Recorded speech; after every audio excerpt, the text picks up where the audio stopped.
Como é que fica na prática essa questão de trabalhar com projetos? Como é que a gente começa? Como é que a gente faz?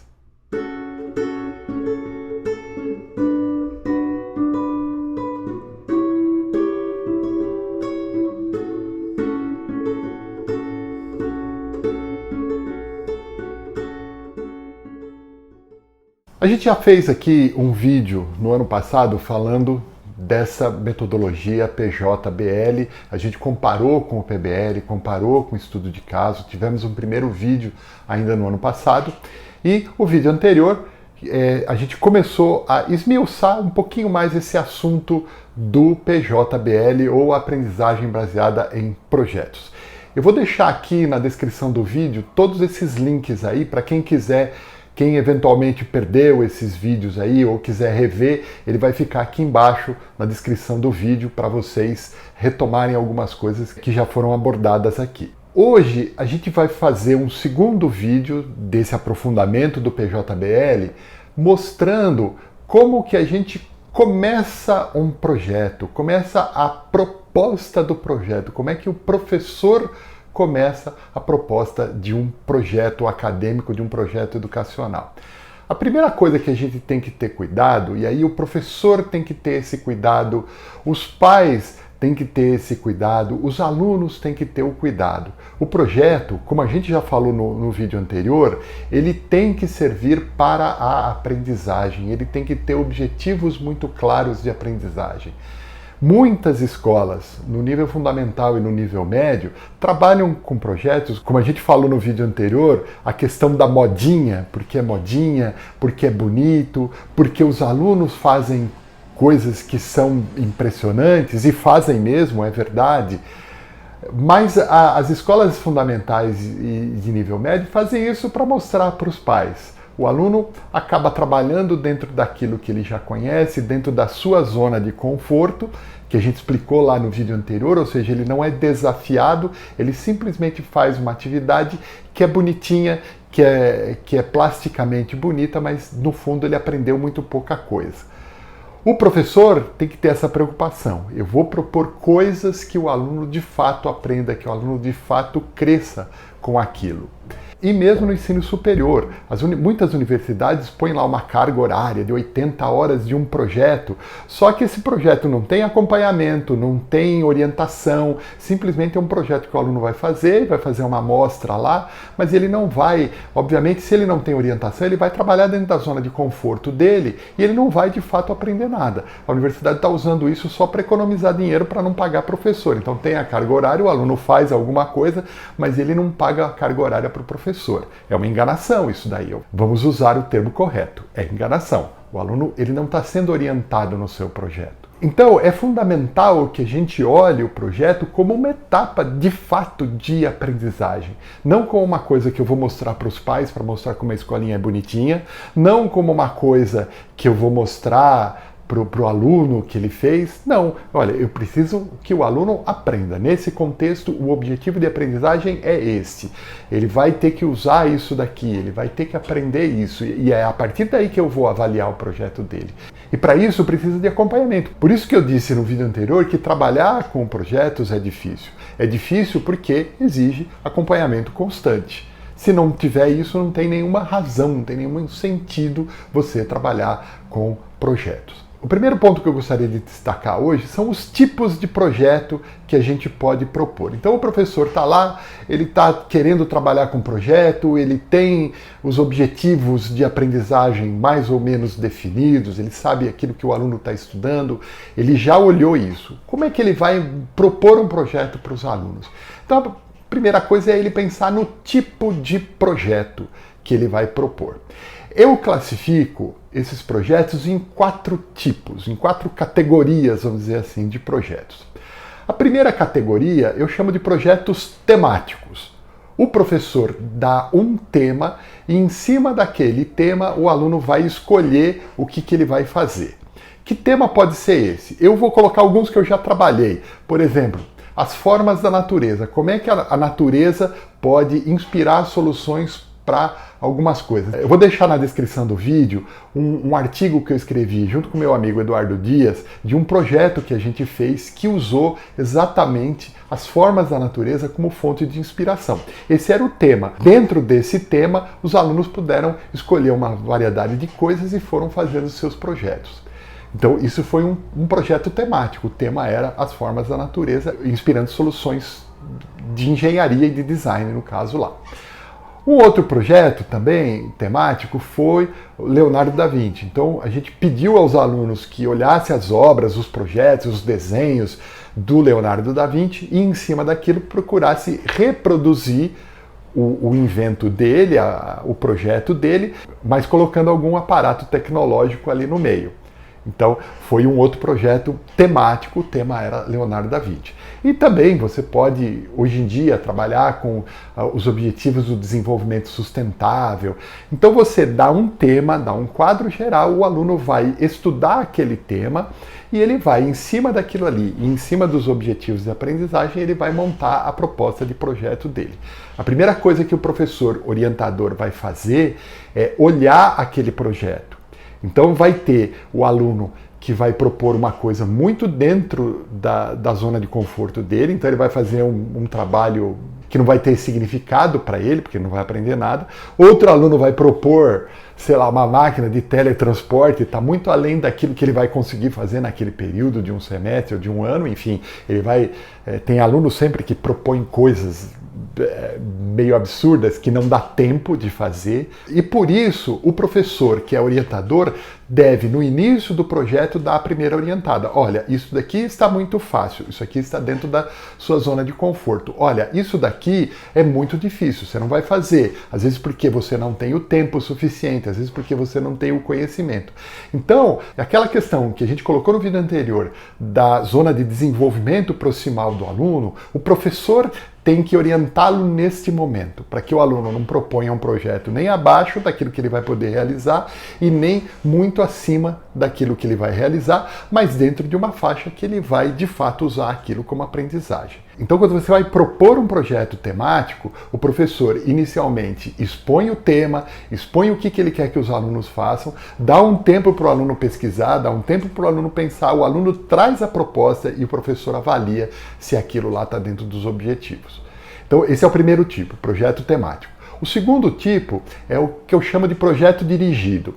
Aqui ele se assemelha muito com a técnica do PBL. Eu vou dar um problema específico e eu vou pedir para que ele resolva aquele problema de uma determinada maneira. Ou seja, eu vou dirigir o projeto daquele aluno, eu vou orientar como ele vai fazer. Então, por exemplo, na época de pandemia, eu vou pedir aos alunos que façam um material de divulgação de como as pessoas vão se proteger da transmissão da Covid, por exemplo. Então, eu vou pedir para que eles façam um panfleto para orientar as pessoas. Então, um grupo vai fazer um panfleto para crianças, outro vai fazer um panfleto para jovens e adolescentes, outro vai fazer um panfleto para aquelas pessoas que precisam usar transporte público, ou seja, mesmo dentro de um projeto dirigido, o aluno tem uma certa liberdade de fazer, mas eu estou dirigindo o tema dele, o tema é esse e você vai fazer um panfleto. Estou só dando um exemplo, obviamente, você pode pensar em outras coisas, em soluções dirigidas. O outro tipo de projeto são os projetos de competição, projetos competitivos. São muito famosos nos cursos de engenharia, por exemplo, de engenharia civil, o aluno fazer a tal da ponte de espaguete ou ponte de palito. Então ele tem que projetar uma ponte e aí essa ponte vai ser testada e tudo mais. Então é uma competição. Competição de carrinho, competição, uma que eu vi em Portugal, que tinha uma área, você colocava uma vela e o aluno tinha que construir um robô que detectasse a vela e apagasse a vela. Isso era uma competição. E você pode fazer várias competições. O importante nesse projeto competitivo é que a coisa não fique somente na competição. Quem ganhou a competição ganha mais nota. Não é isso. O projeto tem que contar muito. Como um exemplo disso, vocês podem procurar aí na internet as corridas de Baja, que são competições nacionais, internacionais. O que conta numa competição do Baja? O Baja, para quem não sabe, ele é um carrinho tipo um kartzinho que tem algumas características e tal, e é uma corrida em solo bem irregular e tudo. Essa é a corrida do Baja. Mas o que conta na competição do Baja? Não é só você chegar em primeiro lugar na corrida. É você fazer o projeto, é você mostrar o desenho, mostrar a organização da equipe, mostrar o relatório técnico. Tudo isso tem que contar ponto. Então, o projeto competitivo, o importante é que o professor não se fixe na competição em si. Tudo bem, a competição para estimular o aluno, para que ele queira ter o entusiasmo para envolver na competição, a competição conta ponto, mas é importantíssimo que o professor conte ponto também pelo relatório, por todo o trabalho de organização, por todo o processo do projeto. Isso que vai trazer a riqueza, não é se ele ganhou. Então, muitas vezes, principalmente em competições assim de corrida de carrinho, corrida de barquinho, corrida de essas coisas, muitas vezes a equipe que ganha a corrida não é a equipe que necessariamente vai ter a maior nota. Por quê? Porque o relatório vai contar, o processo vai contar, a aprendizagem vai contar, tudo isso precisa contar, para que o aluno perceba que, embora a competição seja o final do processo, mas existe um processo que deve ser acompanhado, que deve ser avaliado. De novo, é por isso que você usar projeto em sala de aula dá trabalho, porque você precisa acompanhar e avaliar periodicamente. E o último tipo de projeto é o que eu chamo de projeto livre.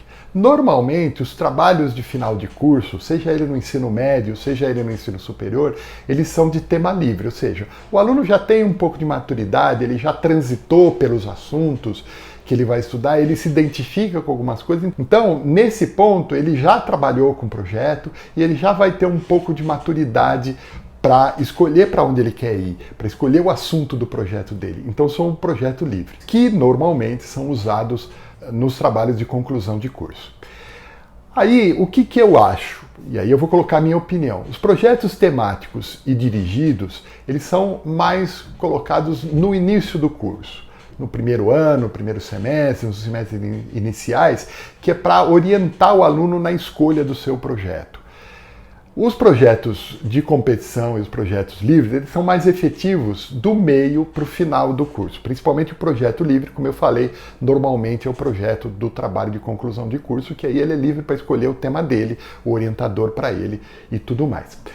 O que é importante, e eu volto a frisar, é que o acompanhamento do projeto seja feito continuamente. Eu já tive experiências de ver projetos de graduação que você percebia que os alunos não aprenderam nada, o projeto não funcionou, não tinham condições de ser aprovado e o orientador simplesmente não teve peito de reprovar porque o orientador não tinha acompanhado o projeto durante o semestre, durante o ano.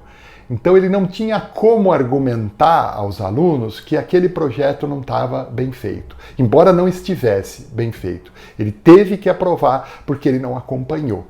Quando você não acompanha o projeto, quando você deixa o projeto só para ser avaliado lá no fim, você não vai ter muito recurso. Aqueles alunos que deixaram para fazer um trabalho de última hora, que fizeram qualquer coisa, que às vezes funciona, às vezes não funciona, eles não aprenderam direito, você não tem como argumentar a reprovação deles. Então é extremamente importante, desde o início, escolher o tema, o aluno tem que ser orientado no tema dele, escolher os primeiros passos, o aluno tem que ser orientado, escolher a fase de planejamento, o aluno tem que ser orientado. Então cada fase do projeto, e o próximo vídeo é sobre isso, cada fase do projeto ele tem que ser avaliado. E o aluno tem que saber da avaliação, para que ele possa se corrigir. Ok? Bom, além disso, o que pode ser o resultado do projeto? Em alguns casos, pode ser um produto, dependendo do curso, dependendo do que você quer, e esse produto pode ser um equipamento novo, pode ser um panfleto, pode ser uma peça de teatro, pode ser um vídeo. Então você tem um produto. Você pode também trabalhar com serviços, então hoje em dia os alunos gostam muito de fazer aplicativos de celular, então isso não deixa de ser um serviço. Pode ser uma pesquisa de campo, o projeto pode constituir uma pesquisa de campo e o projeto também pode ser simplesmente uma revisão bibliográfica sobre um assunto. De novo, vou enfatizar, em todos eles nada exclui a necessidade do acompanhamento. Desde o início e em cada fase do projeto, ele precisa ser acompanhado, ele precisa ser avaliado.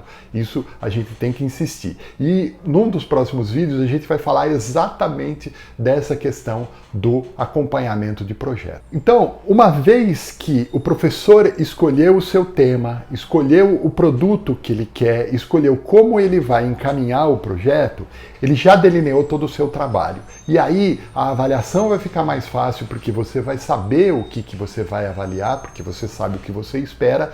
Portanto, em todos os casos, o projeto vai ser acompanhado. O professor, uma vez que delineou o que vai ser o resultado do processo, qual vai ser o procedimento dele, que tipo de projeto, ele vai ter condições de propor o projeto, de expor para os alunos claramente o que ele quer, o que ele quer que os alunos aprendam, o que ele quer que os alunos produzam, e lá no final ele vai ter condições de avaliar. Nos próximos vídeos, a gente vai falar um pouquinho sobre as metodologias de projeto e como que o professor acompanha os projetos. Ok? Não se esqueçam de dar o joinha, de se inscrever no canal e de principalmente divulgar o vídeo para os colegas aí. A gente volta a falar desse assunto na semana que vem. A gente se vê por aí. Até a próxima.